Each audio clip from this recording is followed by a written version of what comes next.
Comet Swan has just been discovered. This is a time, this is the same as the kind of big flyby that came in at the time of the Spanish Armada, where the Spanish had been lured in, the Catholics had been lured in to do their big attack on the day of the big flyby, at the time of the big flyby. And of course they'd been obliterated because this massive, biggest fleet to ever set sail, Sir Francis Drake is playing bowls. As the fleet is coming in, he won't even engage the fleet. You know, it's not like they're just the troops are waiting in France to be ferried onto the Protestant battlefield to wipe out all of that kind of just to wipe out, to bring the Spanish Inquisition right in onto the shores of Britain and to go for a complete left-wing cull, the biggest cull you can ever imagine. And the ships were coming in, everything was on its way, it was all just ready to go off. And all we had to do was not go to war. Sir Francis Drake knew that he couldn't engage the fleet, so they didn't engage the fleet. Everyone thought he was gone mad. Then John Dee advised Elizabeth, Elizabeth gave orders to Francis Drake to just set fire to half the fleet and let the wind of, which would have been the inspiration for the first play in Shakespeare, The Tempest, where we see this massive storm that brings all that have wronged Prospero to his island. He had this, this Ariel, this massive thing, whatever it was, this was the inspiration. They absolutely knew it was coming in. We didn't engage in war, and this massive storm just came in and just destroyed the entire fleet.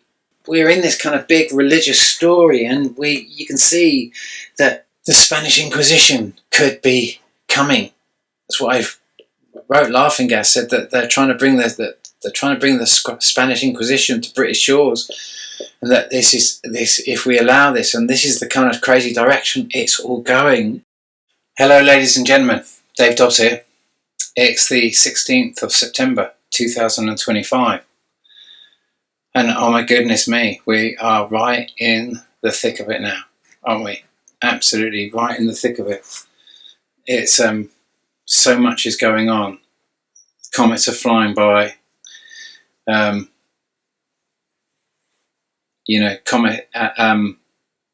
Atlas. What are they calling it? 3i. Is it 3i Atlas?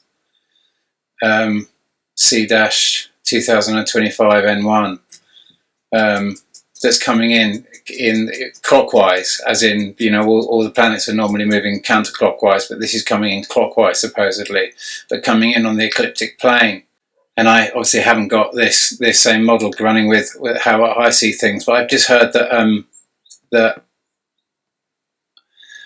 Comet Swan has just been discovered, and and I come from, I'm old-fashioned. I come from the kind of from the era where comets were a rare thing. In 1986, we had the big storm. We had Chernobyl go bang in 1986. We had massive storms. We had all sorts of interesting sort of, volcanic sort of stuff going on. We had kind of like I say, the big earthquake on the 26th of April.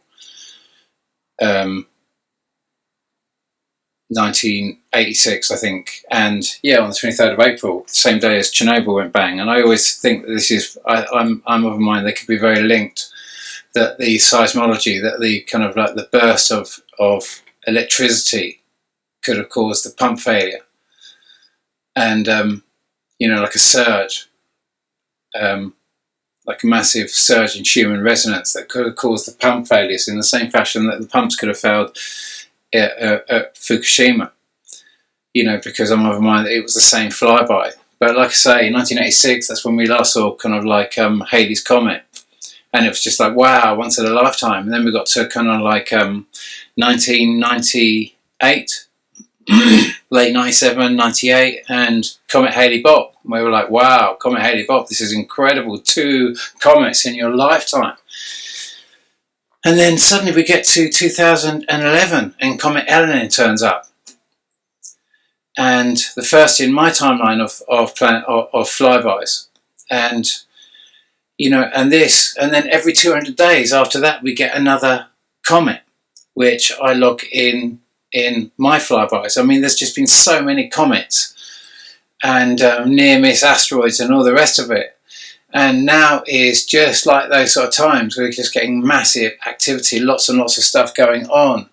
And I told you that we would likely see a similar. Do you remember I said that, you know, in the first neat moon, as in the last first neat moon, not the last one actually, the penultimate first neat moon at the end of July the 31st, when you had the massive earthquake in Kamchatka Peninsula, and where I said the oceans would bunch up on the first neat moon. It was very key, remembering Fukushima happened on the first neat moon, because there's an exoplanet, i.e. this object you're seeing going by here, which is pulling on the oceans to the northern hemisphere. Notice here, you know, this was posted by Turkey UFO Report on the 11th of September, and he just adds to that in where does he say?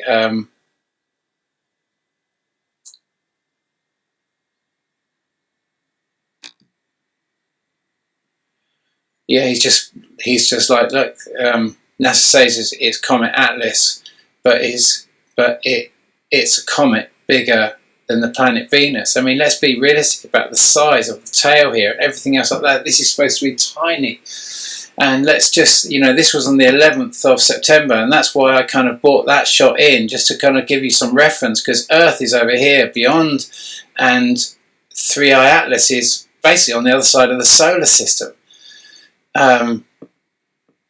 And so suddenly you've got this massive problem. Can you imagine? For NASA, it's an embarrassing kind of thing, because obviously, so now what they've got to do is they've got to do the same thing. They've got to now reinvent a whole new comet, which they've done overnight, to try and account for this. I mean, what would happen if you suddenly realised that you were just being inundated with comets, and like we are, and they just keep renaming them as quickly as they can, and just separating them into separate little stories, so you're not realising this is all part of the same big system that they're trying to cover up here with all these different stories.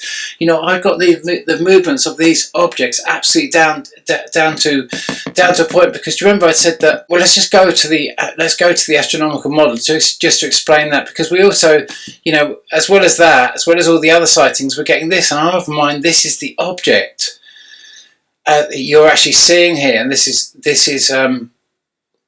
is what you're seeing. I mean, you know, the Guardian readers would call it an earthquake cloud. But when we see this shot here, it's very difficult to see in this shot, because obviously this object basically is between us and the sun. But this is from Fort Lauderdale. So that's looking east. So this would be the sunrise. And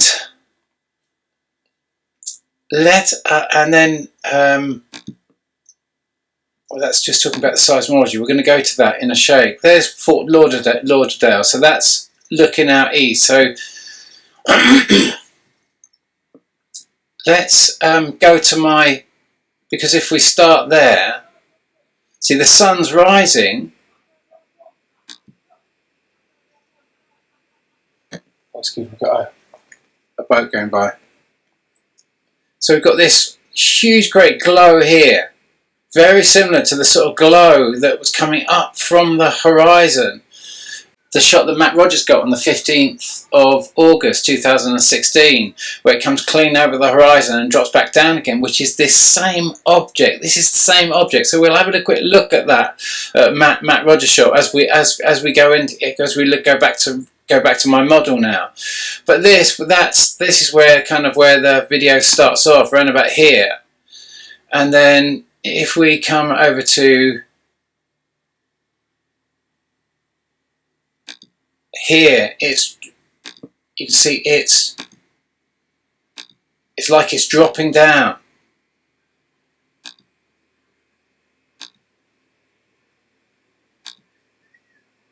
You can see how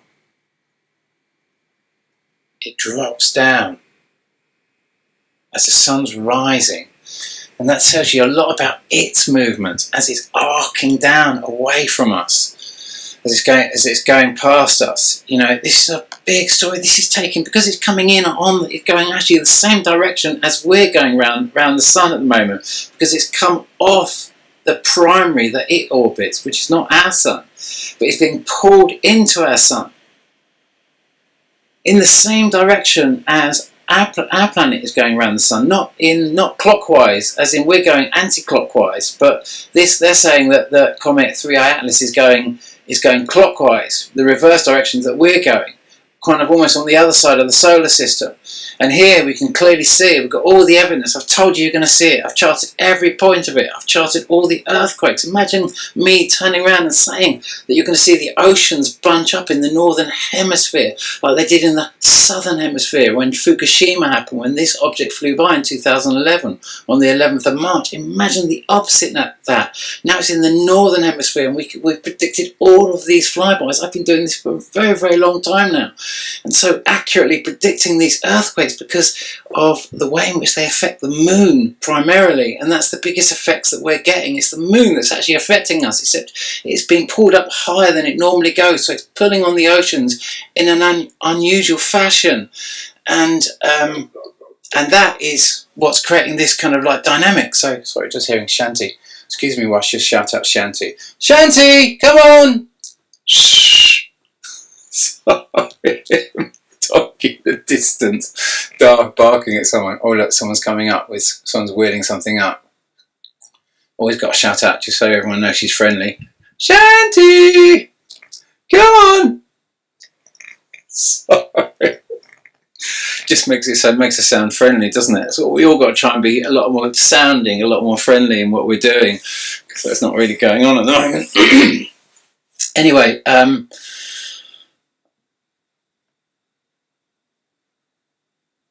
so we're talking about the direction it moves. We're talking about the direction this object moves. So let's go to my model and explore this a little bit, and how, and the rationale of what I'm talking about.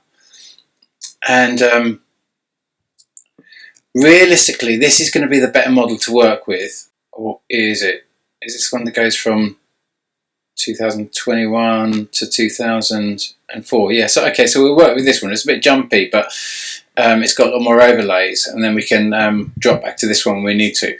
But so this is my penultimate model, and it's much, much more complicated.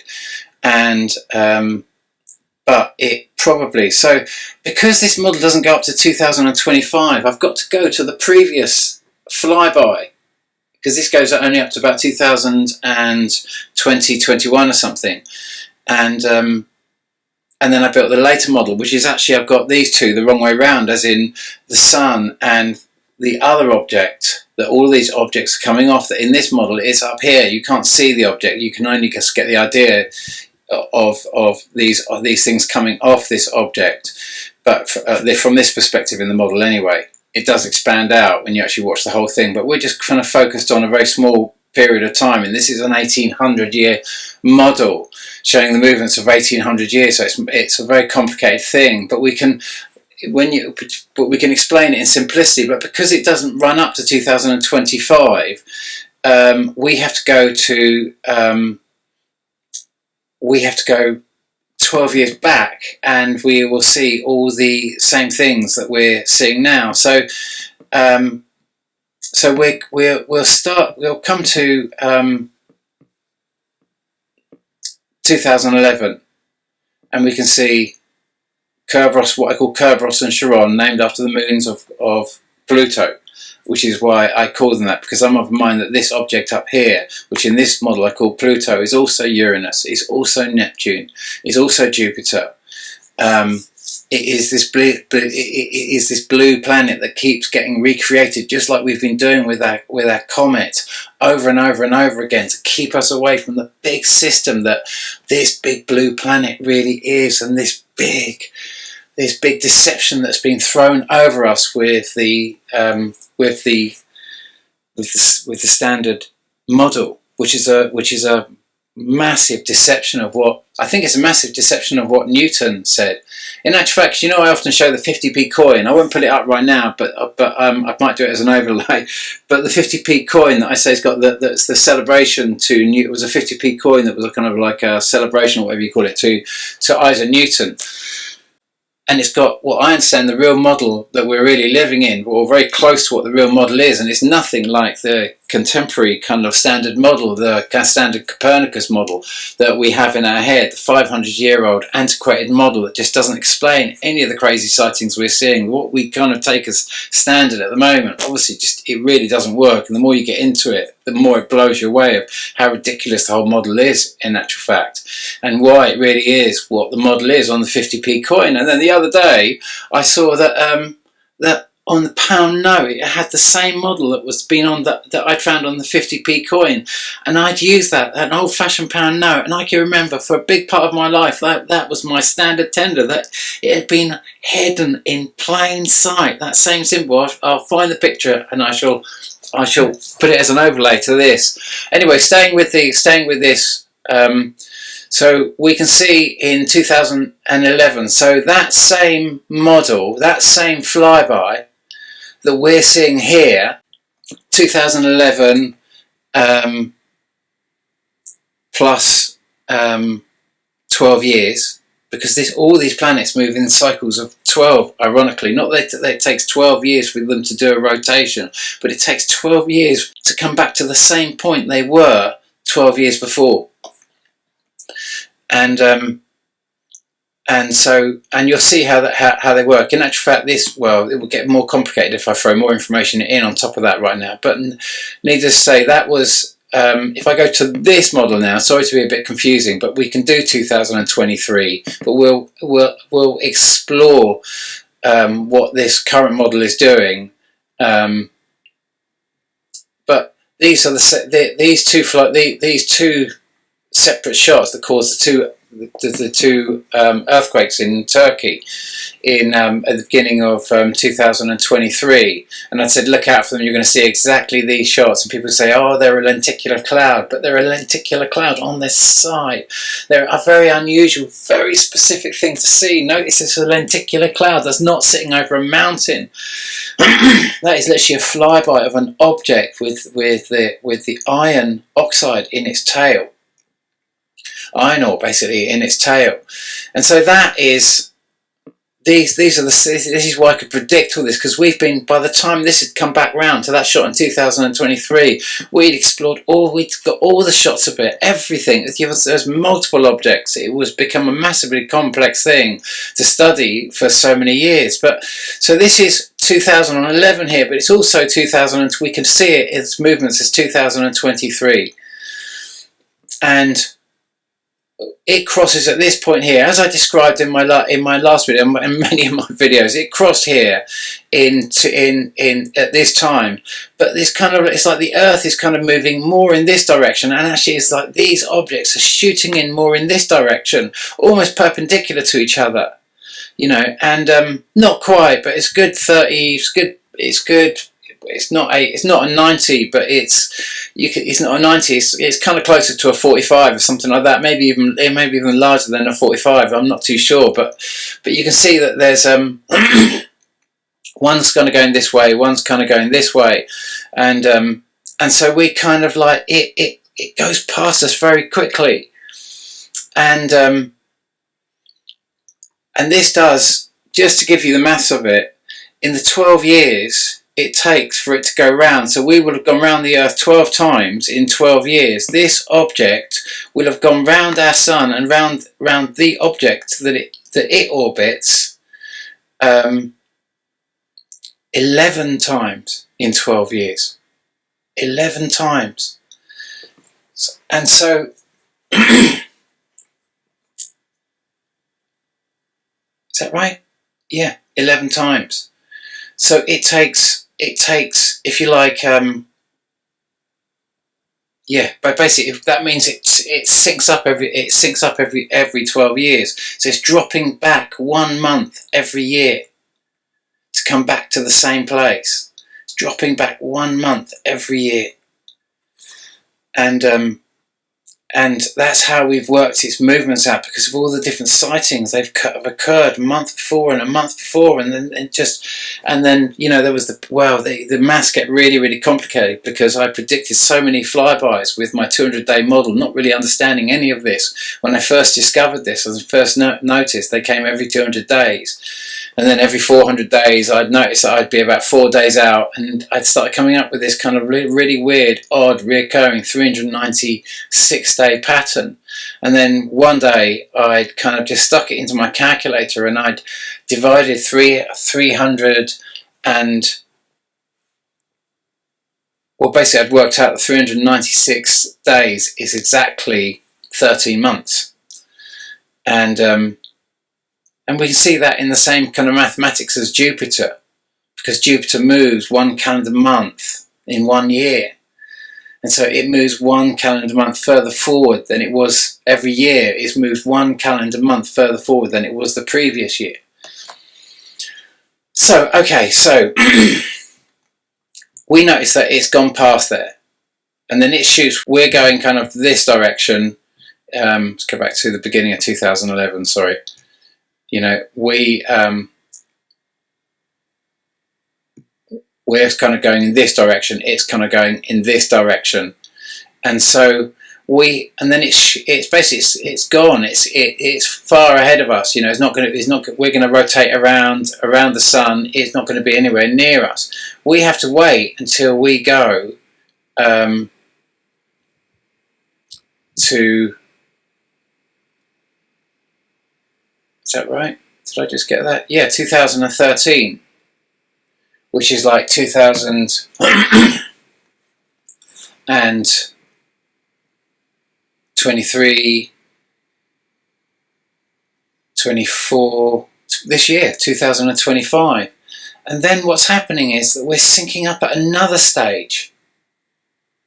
Now this model, in reality, these objects scoot all the way round the sun. And what I've got as Pluto over here is actually much more like over here. And so these are going to come all the way out here and exit in kind of September, kind of September time. And it's looking like we're very close to its exit point at the moment. If I'm absolutely honest with you, it looks like we're very, very close to its exit point. And then, of course, we've got the big blue object. And in this model, so we've got Kerbons and Charon coming round here. So we've talked about those, and and the big blue object is what I call Hydra in this model. And this is also, I've been forever trying to understand the exit point of this, always imagining that they would scoot out and come across, but I've got these completely wrong, and this actually comes round and it exits round about the late November position.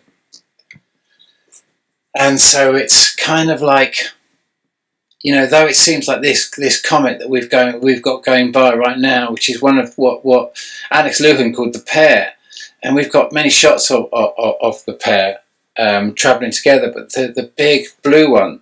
Let's switch across now to the other model, because though this model is, I've got, like I say, this and this object the wrong way around, and it caused me, I put months into this model. The calculations and the effort it goes to build these models is just beyond comprehension. It's because it's not, well, it's a very, very difficult thing to work out, and every time you're doing it, it just takes enormous amount of my brain power to work them out, and then to suddenly realise halfway through I was starting to kind of think it, but there was part of me that was saying, no, maybe you're right, you've got to explore it, it's got to be done. And I still, to this day, you know, all of these just help us kind of conceive the idea of how complex binary systems might look outside of kind of like this standard heliocentric sun in the middle model that we've just been living in forever, which just doesn't explain all that we're seeing right now. But after this shot, we saw that shot that Mr. MBB333 posted. And like I say, caught in the US Masters golf tournament on the 2nd of June 2023. And like I say, the cameraman was just like, whoa, you know, well, look at that cloud. And clearly it's not a cloud. It's big blue planet that we've had so many shots of. Why we should even be surprised? We're surprised by it when we see the pattern of how the big blue planet has constantly been recreated almost every 84 years since pretty much the kind of like the times of Galileo, and the kind of patterns that we see, they're all really quite, it's really all laid bare. And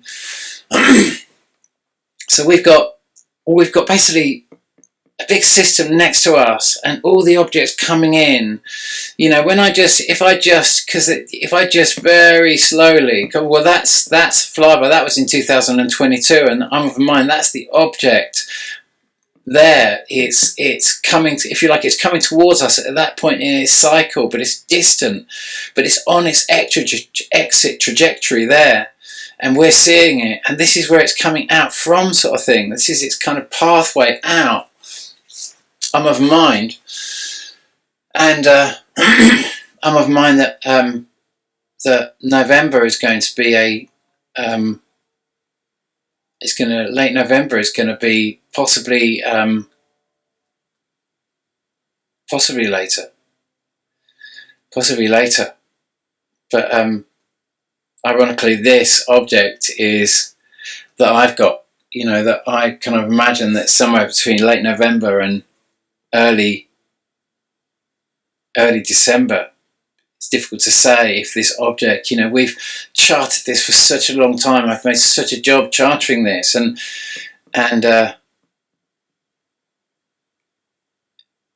it's just like, like I say, it was rare to have comets when I was younger in '86. A Haded Comet was a big thing. Now we just get loads of them, and it's normal. Now we just get mega volcanoes going off all the time. It's normal. Massive increase in volcanoes, massive increase in megastorms, massive release in carbon dioxide as a result of all these volcanoes. Remembering, as I always say, that Etna and Stromboli, small volcanoes that produce only 80 million tons of carbon dioxide in a single eruption, not like big volcanoes that are like 200 or 300 million tons of carbon dioxide that feed the carbon dioxide this Earth desperately needs to sustain life, because we're all carbon based, and so we've got some very confused messages going on out there. And the left wing has been loaded with a lot of agendas that it's been very open-minded to maybe the left wing is more just pushed because they're more approachable on an environmental level, or they can be manipulated if an agenda can be proved or to be environmentally beneficial, then people will back it. So there's this kind of emotional blackmail to kind of drive people to do certain things. But what I always talk about, given to me by my dear friend Pete Moore, who's just a genius when it comes to kind of like, he's an incredible poet, an incredible kind of like someone who just immerses himself into kind of like plasma energy kind of like concepts and what have you. And he often talks about we need to get rid of the whole carbon zero agenda as such and just go for the abundant clean energy agenda and just put that on our temple. And that's what I'd like to really see. If anything comes out of this, is we all start realising that this is a magical point of awakening, basically, that we're seeing here. Can I just say, I just remember that shot on the 15th of October 2020, caught by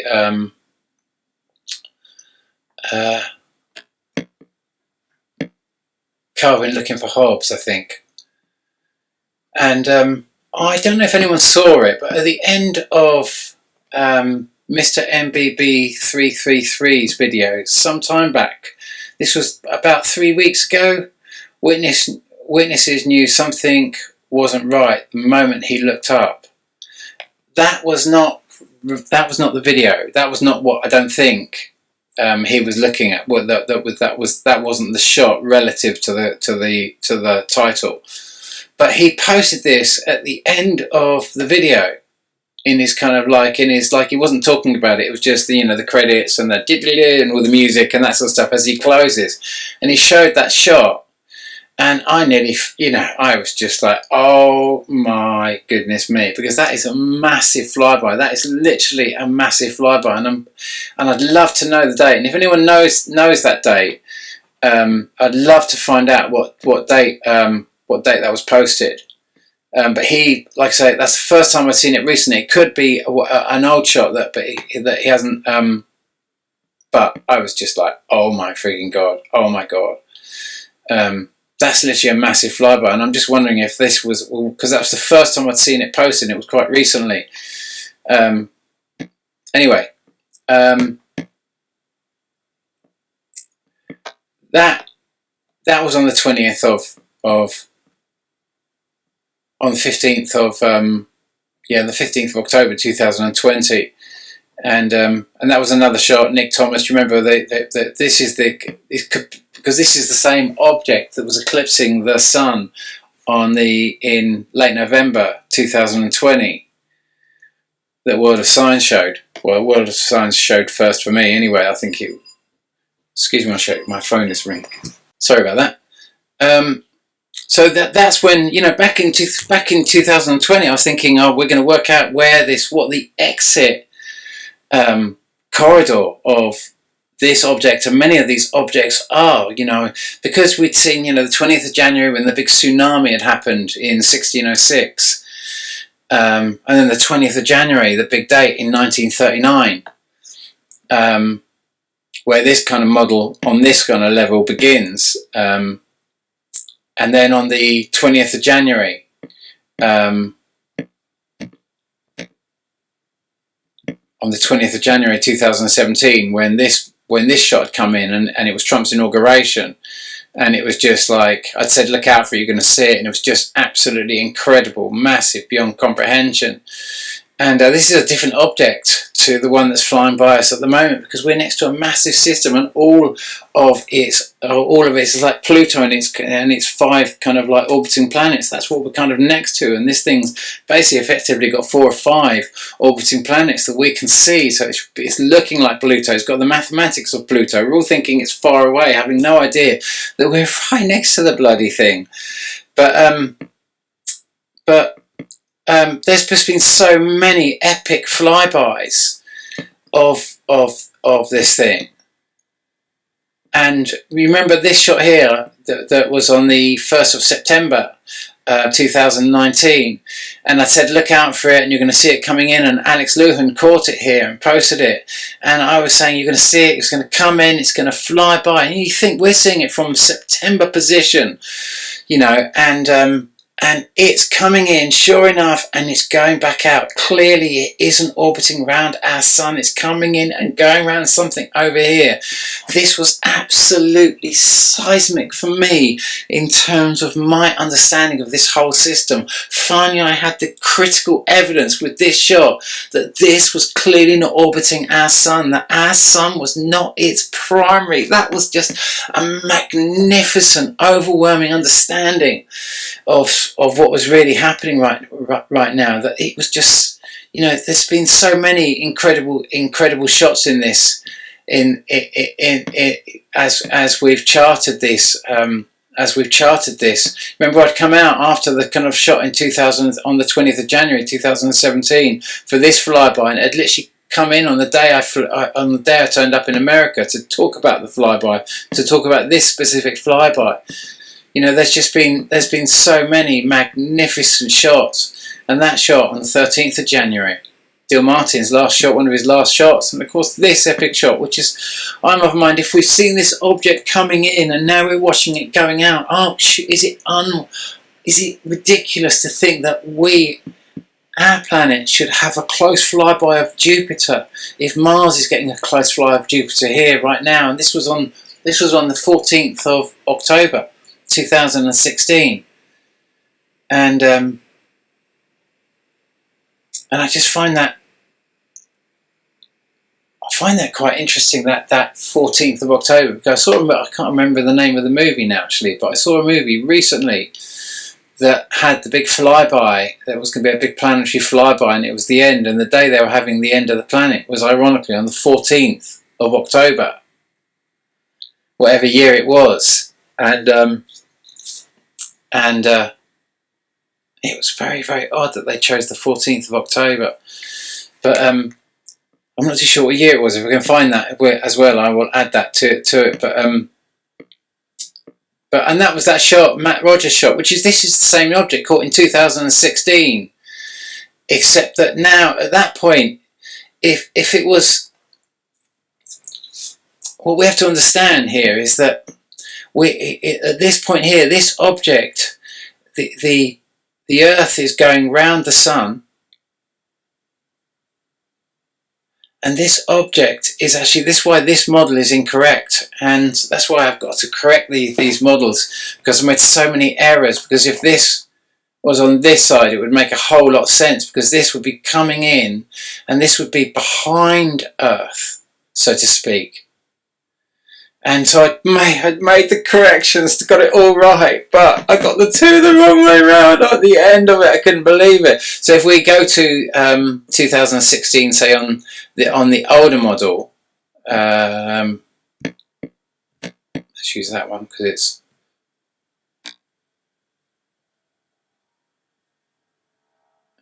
kind of get it better there, but actually it's,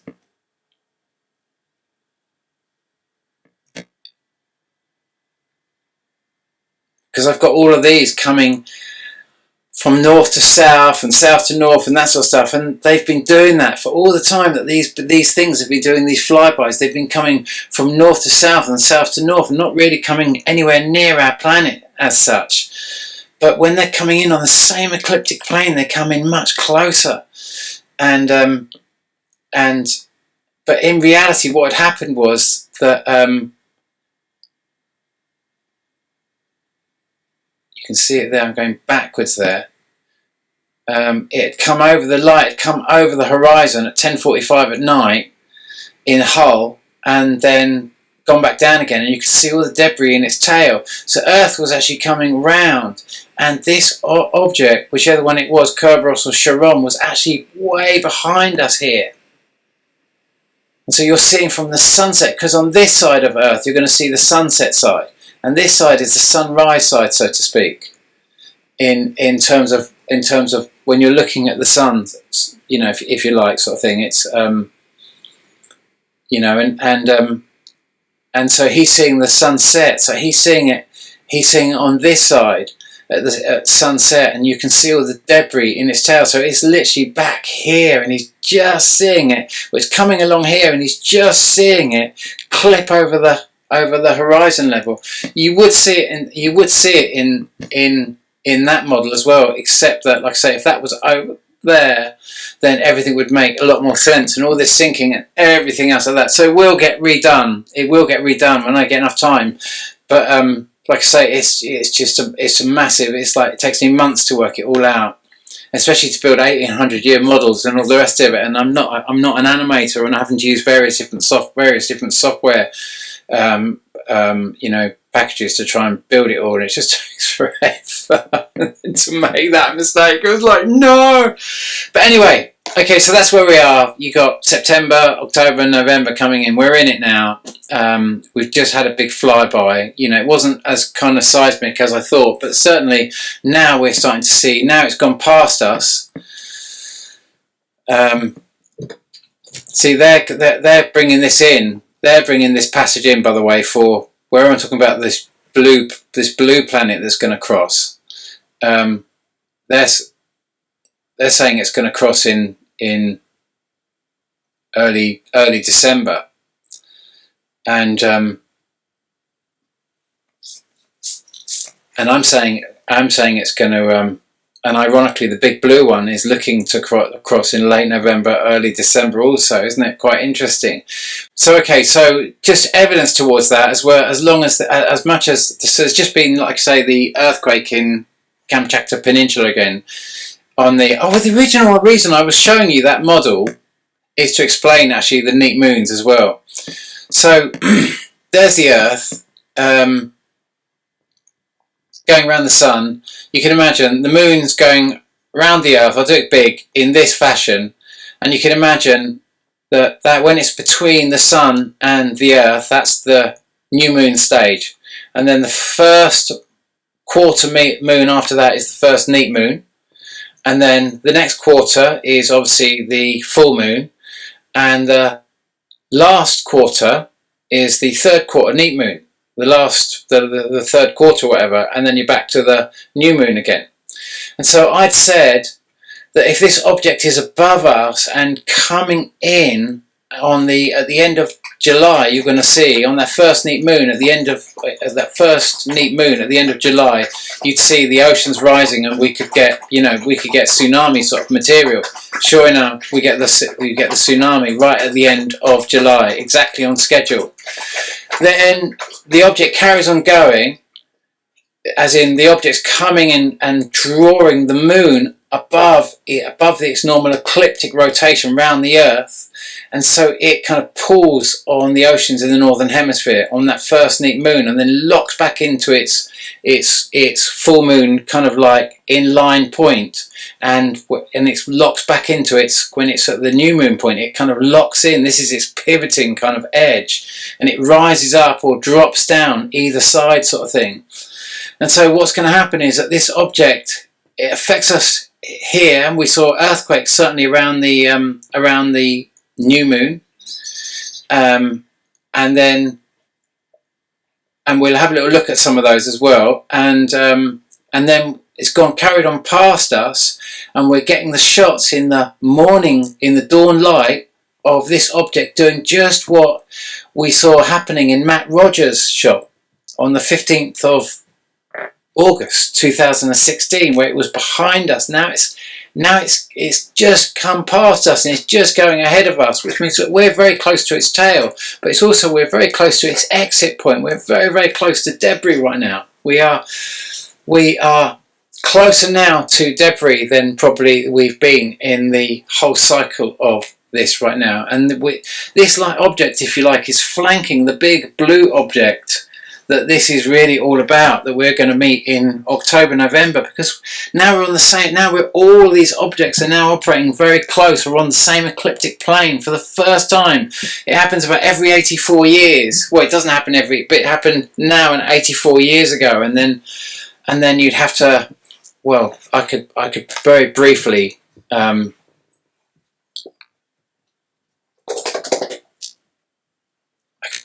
show you that on that big view of that.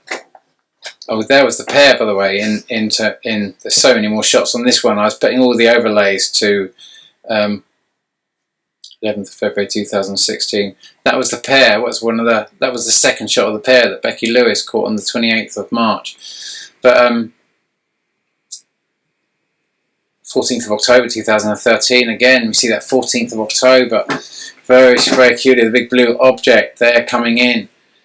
And in 2013, and so we're repeating all of this stuff. We're coming back. 2013, you kind of go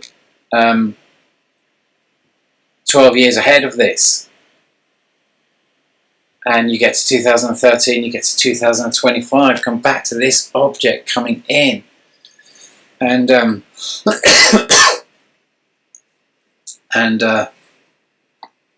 sorry, this object going out, that is it going out.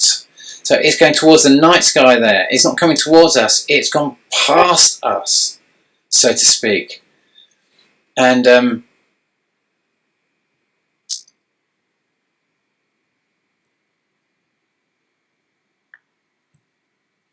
that was all the shots that we'd seen right up to 2011, that where all the seismology just start, all the sightings of all these crazy sightings of all these different comets and asteroids that just suddenly turned up like the buses, and were all being named separate things and broken up into a million different stories that don't make any sense to you. So this model itself, this point of the model starts in 1939, when Carlos Rada predicted that 3 days of darkness he predicted earthquakes would happen.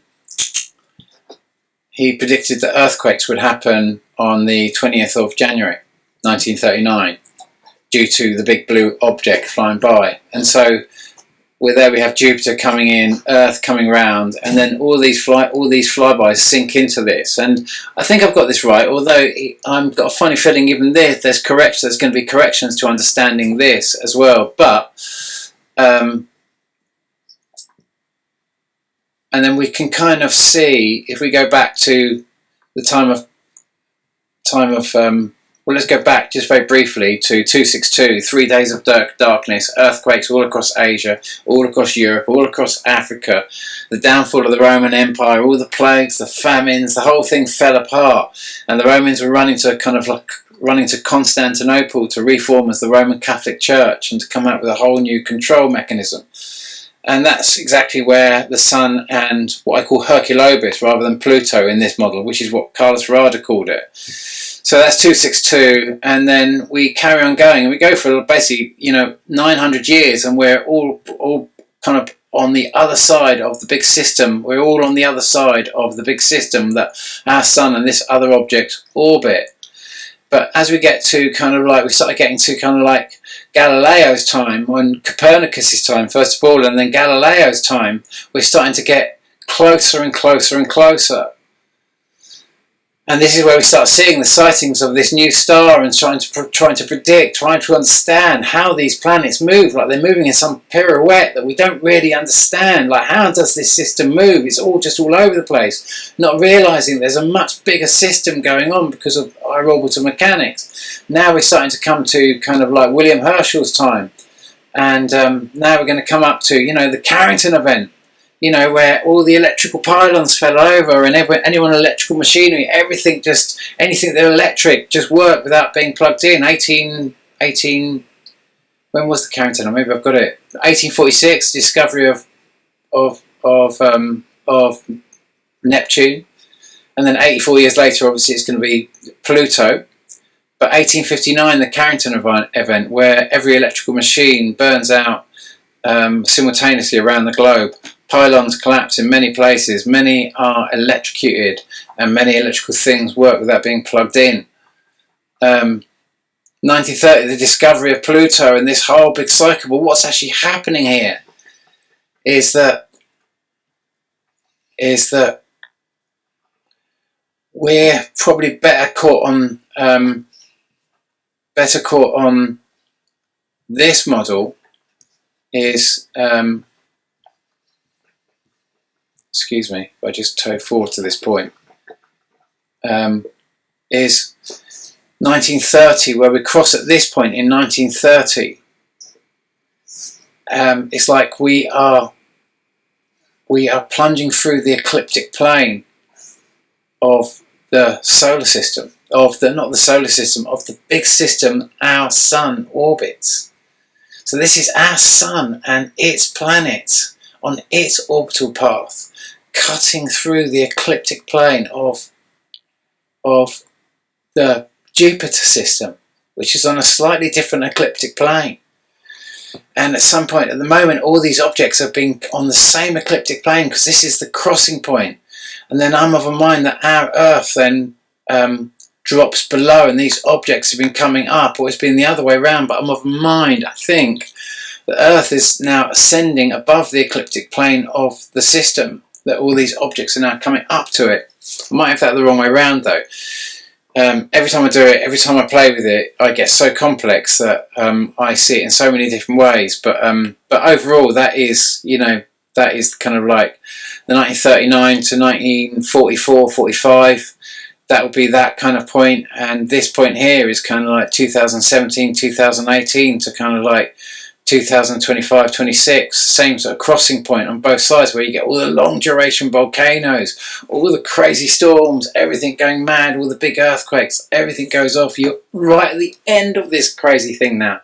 You're right in the last cycles of it. You've had all the long duration volcanoes since 2018 when Kilauea went off on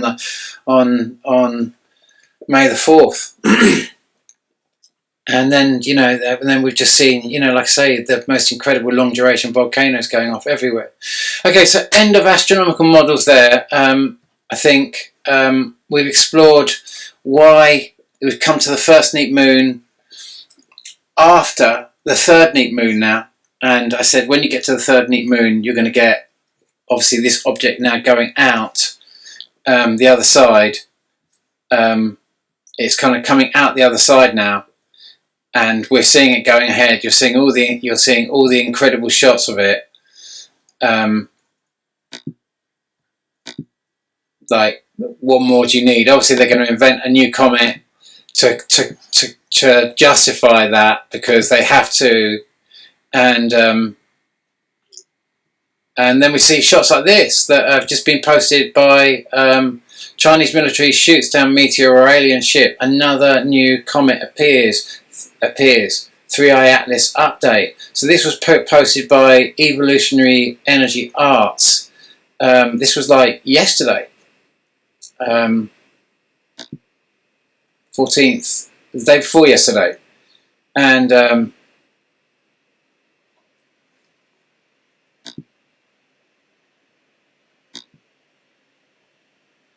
boom, it gets shot down. Now notice that. Do you remember on the 23rd of? Remember on the what was the date? What was the date? On the 15th or the 16th? I think it was the 15th of February 2013, where you saw the massive asteroid coming in over Russia, and it gets shot out the sky, boom, and it blows up. That's just the same thing. You saw the projectile going into that thing. Now think about it. 2013. Add 12 years to 2013, and what do you get? 2025. It's just the same object, the same things, the same patterns that I've discovered that just go around, that go right back to Carlos Ferrada's time exactly, and you can see all the other dots. I've lined them up over the top. You know, you remember when I first of all showed this kind of like this new system and put the two next to each other. I was still having the sun as the heliocentric model. The sun was in the center somehow, but I was showing, and I'd taken the dates back, showing the 1800 year cycle, and I'd taken it back to 274, and I'd realised I was one cycle of Jupiter out, and I went one, and I minused 12 years from 274. You'll see it in my videos. A miracle had just happened, you know, and we go through the calculations. We deduct the duration of Jupiter, 12 years, and sure enough, I come up with 262. I go to the Edinburgh Encyclopedia and I discover 3 days of darkness. Earthquakes all across Asia, all across Europe, all across Africa. You can imagine, I was just like, I've been looking for that date for years, trying to find out when that happened, and I found it mathematically because of the cycles of this thing. This thing is clockwork. It moves like everything else that we observe in our solar system and in space. It moves like clockwork. It is just incredible. So, okay, so you've had that, getting all these sightings, and then suddenly, you know, you've suddenly got this 7.4 earthquake in the Kamchatka Peninsula, which is that arm that comes down from Russia in the very most northern aspect of the Pacific Basin between kind of Japan and British Columbia. That arm that comes down, and right when I said you'd see it, guys, right in the third quarter neat moon, this is coming out the other side. You're getting all the shots of it. This is moving like clockwork, guys. I hope you're working with me here, because it's just like, I don't know, you know, and then suddenly, oh my goodness me,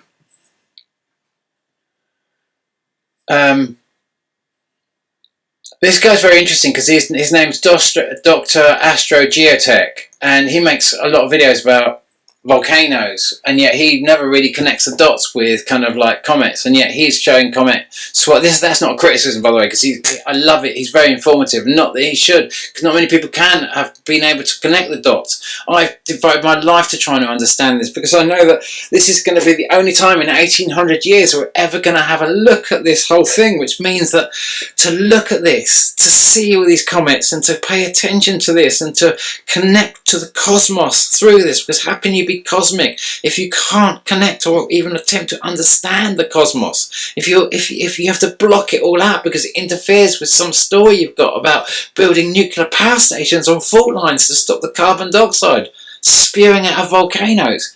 I mean, ironically, I say that because I spend a lot of time in Glastonbury on the Somerset Levels, which is obviously the biggest tsunami hotspot in Western Europe, which is just, you know, outside of where Hinkley Point is, where they built the nuclear power station, right on the tsunami hotspot.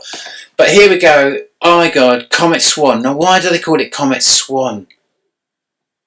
When you could very easily see something that blocks out the light, like there's going to be some massive blackout. Isn't it interesting? Comet Swan. You know, and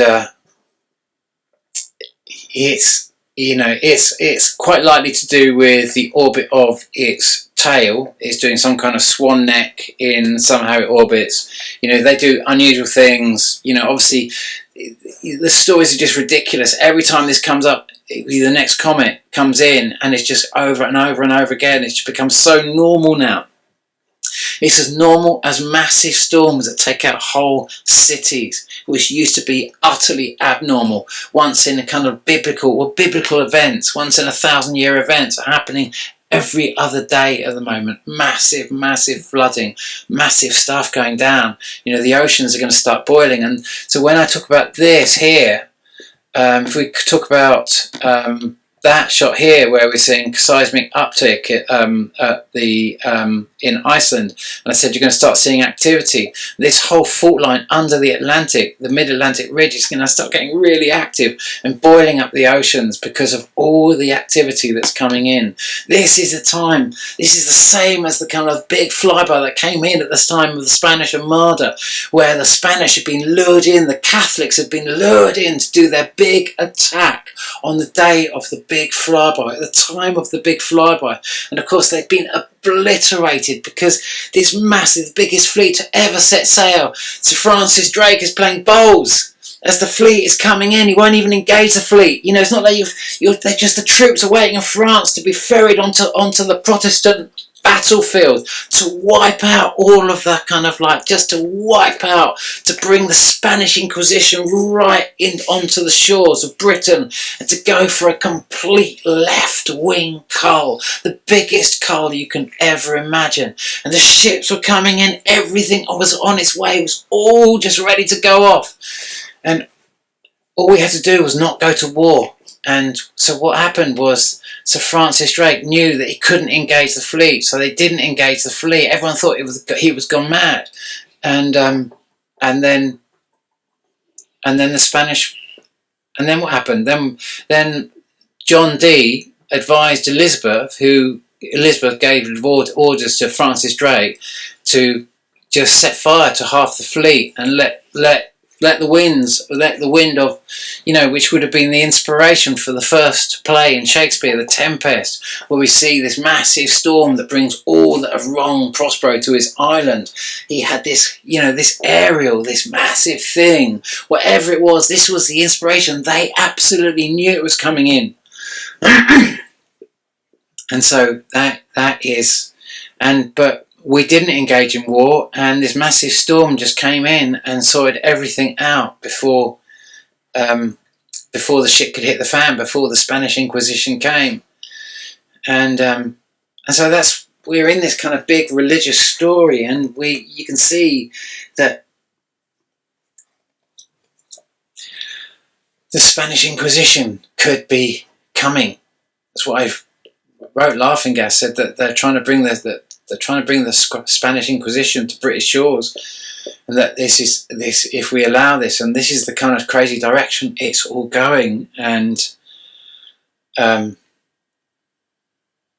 anyway, we're just seeing that crazy storm, by the way, just came in and just destroyed the entire fleet. That's supposedly where it is. Comet Swan 25B, who posted this? Oh yeah, this was Dr. Astro Geotech. So he just shows this, and just remembering where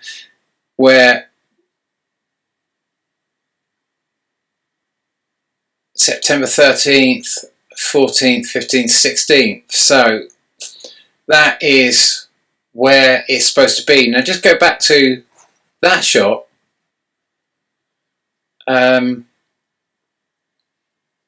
That's the Earth in September, and that's Mars in September. And what you'll see, what he's showing there for Comet, that's where Three-Eye Atlas is, not Swan. Well, I mean, according to NASA, that's not a criticism. This is not a criticism on Dr. Dr. Astro Geotech, because I love his videos and I love his coverage of stuff. It's just that the irony is that is the position of where ironically 3R Atlas is supposed to be right now, but none of these are moving like they're saying. And then we see this is very interesting, Volcano, which is basically next to Sicily, so it's very near Etna and Stromboli. So that is just waking up. That's starting to wake up. Big volcanoes starting to wake in the northern hemisphere. There's about 46 volcanoes simultaneously going off at the moment. It's a massive time in terms of volcanoes. I can remember when we were up to 9 or 10 and we were like, oh my god! And it was the whole ring of fire. Now we're just going off the radar. Now we're up to the 40s, 50s and sometimes 60s. It was just incredible activity. And I just thought I'd just very quickly stop on Ultramix TV. He kind of shows a lot of interesting data and stuff, and just looking at the dates, because 12 days ago, which is basically around about the time of the new moon, and we see a lot of seismic activity. 12 days ago, 6-point earthquake, 6.0 earthquake in Afghanistan. 12 days ago.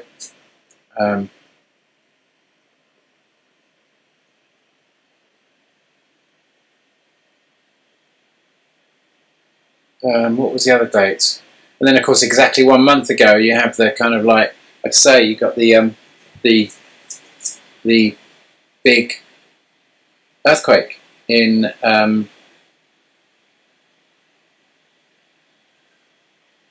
Kamchatka Peninsula again. I thought, have I just done that completely right? In Russia.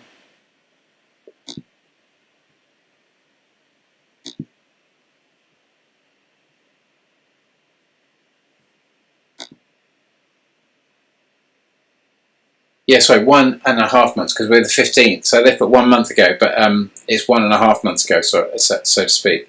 So exactly on the other side, 6 weeks. So exactly, on the one. This was on the first neat moon, and then we go exactly 6 weeks later. Mathematically, you can see it, and then how this runs 1 month and 2 weeks later. As in the first quarter moon and then the third quarter moon. I mean, guys, these are pretty accurate predictions to make. I'm not trying to big myself up here, but I'm just for you to kind of rationalise with what you're seeing here, to kind of talk about this type of seismology specifically and these type of effects. You're seeing there are mathematical movements that are going on here that correlate with the movements of the moon.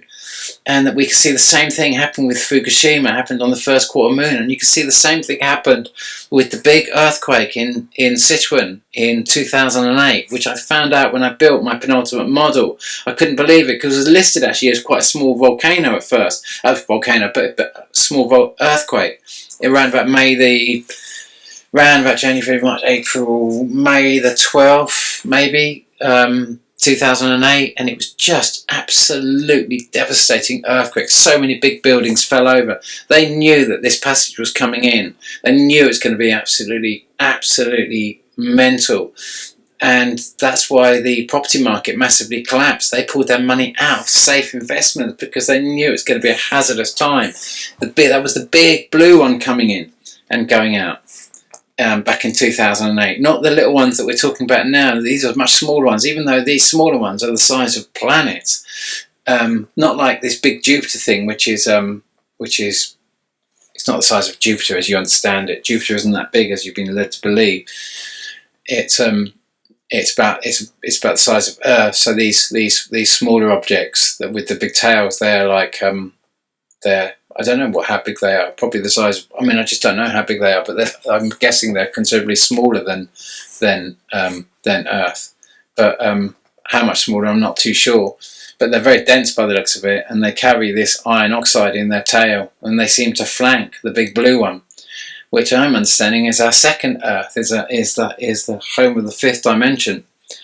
That's, you know, and I know that this is also over the top, but this is the type point they're going to do exactly what happened in 1606. Oh, sorry, 1588. 1606 was when we had the tsunami here, but 1588 was when the Spanish Armada came, and we're in that same flyby now, and they're doing all the same things, and Britain is being forced to a point, and we need to wage peace. But are we going to wage peace? We're looking like we're making some terrible decisions at the moment, and none of this seems to be real to people in any way, shape or form. It's just the stories we're in is mostly that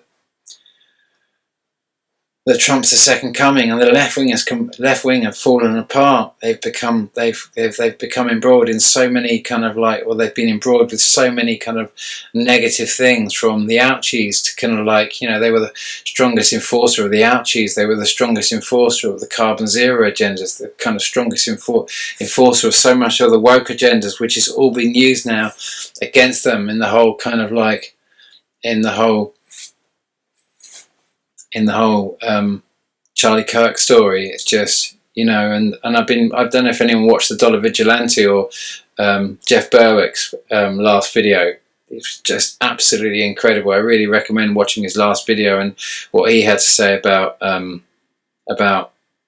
Charlie Kirk, and so sorry to hear about what had happened there, but I think it's absolutely tragic what's happened, but I think there's a much more suspicious thing happening here, and it's and I think we've got really, you've got to be so careful, because if we're dragged into a massive war, it would just be the end of this country. It would be such a desperate time. There'll be a massive cull if this carries on, if we don't wake up to what's happening. But I think we're going to see through it. I think we're going to realise that this story is a lot more to this story than we're being told here. There's much more complicated thing, and potentially, you know, I'm hearing a lot of people talking about how he was kind of changing his mind about Benjamin Netanyahu and his kind of like his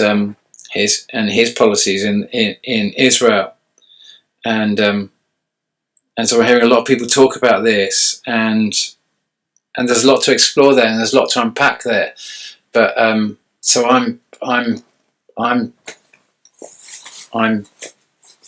expecting something like this to happen, for them to put everything in place and to drive the type of hatred for the Middle East and everything else like that, for all of this to start slotting into place, and for a massive kind of, well, we can see the direction it's kind of going in. It's really quite a scary direction, and what I'm trying to tell you is that they're trying to do this deliberately to lower the vibration at this critical point, and we've got to really try and keep the vibration as high as possible and see through their plans, and because we could be led into unbelievable. We could be led into some very terrifying times now, so we're all going to have to wage peace. But like I say, I saw this all happening when I wrote Laughing Gas, and it done my head in, and it still does my head in. I feel that there's so much I want to do, and so much I wish I'd done, and so much I think, oh, I should have done this, or I could have done that, and the woulds and the shoulds and the coulds. And I wish I, you know, at least I've done something. At least in all of this, I feel like I've done something, but I don't feel like I've really changed the sides of it, changed the sides in any way. But whatever this object is, and this big blue object that comes in after this, that we kind of know is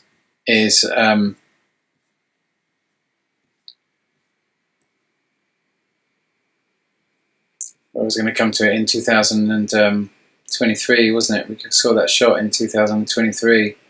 This object here, it's that we're going to see in late November, early December, and I just don't think we can. You know, after this, it's, you know, the next flyby after this is not till 2016 plus 12 is 2028. And then after that, it's going to be 2023 plus 12, 2035, 2036 are going to be the next year. So, you know, these are going to become rare again. These flybys after this are going to become rare. You know, these are the last in the sequence. These are the last in the overall sequence. Now, you know, we watched them all coming in on this side. At the beginning of this, when I was making videos, when we first started these little tiny things, then suddenly in 2017 they all just became absolutely massive as they all came in on, as all these objects were coming in on the same ecliptic plane instead of coming in from below and up through the ecliptic plane, and we get these little flybys. Suddenly they're coming in on the same ecliptic plane, so we see them massive for the first time. We get a real view of them as they come really close to the orbit of Earth and Earth, the Earth itself, and that started in 2017, 2018. And it's going to finish, like I say, 2023, 2025, 2025. This is the end of this, and then we're kind of done. So whatever happens, you're in it now. These next few months are going to be very telling. So good luck through all of this. And I thought I was going to be able to make all the corrections I wanted to this model and everything else like that. And you know, realistically, it doesn't really matter really, because no one's kind of watching the video. The channel's completely shut down now, and I guess I am like an old record, just going round and round and round. But my totem, my guide, comes to me as a daffodil, and a daffodil can push through a tarmac road just by its intention of pushing through, and keeps its focus, you know. And hopefully in all of this, I know I've been like a bit of a train spotter for planets, but I've tried to keep my focus on this so we can keep an understanding of this and man this station and man this point and keep pushing with this. And sometimes you come and you go from it and you take it and you leave it, and most of it you couldn't believe. I couldn't believe this big blue one actually came in and round our sun like we're seeing with all these twin-tailed objects. But over the years, I had many people come to me and really desperately try to convince me, and I struggled. And eventually, I started putting all the shots together. And like when you're writing a story, you know, put the information down, and you always let the story write itself. You never get in the way of the story. You never get in the way of the story. You let the story write itself. You do your research. You have an idea where the story's going, sure, but you always let the story tell itself. You always let the story tell itself. Everything you bring into the story moves the story forward. That is the story, and this has shown you the story, the sightings and the seismology and the volcanoes and the crazy storms and whoa, voila! All of this is that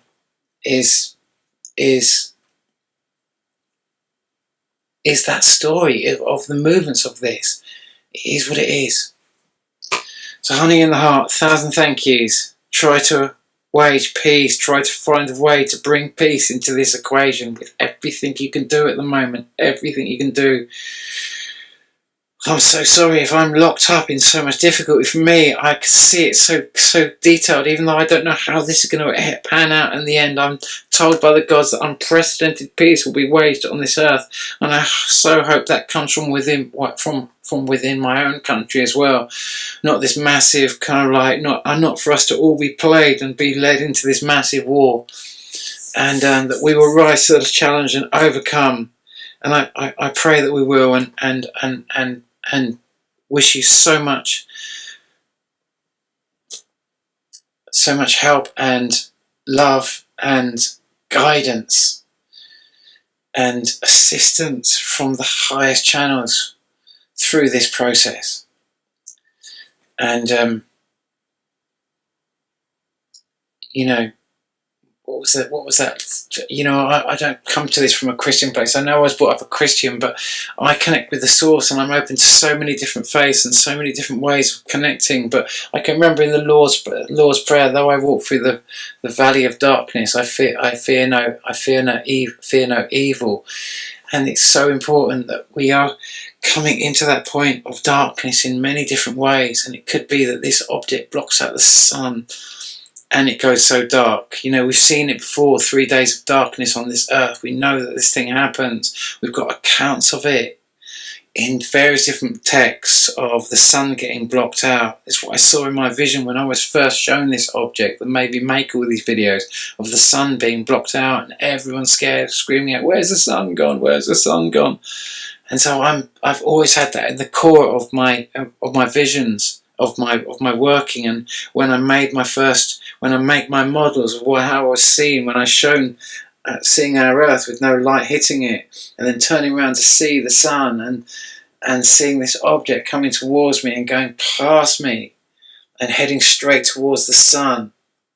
Heading straight towards the Earth, casting a shadow on Earth because it was heading straight towards the Earth, as if coming from the direction from the sun. And then Earth just moves out the way of it at the very last moment, and the plasma blasts into the side of it, like it did on the on the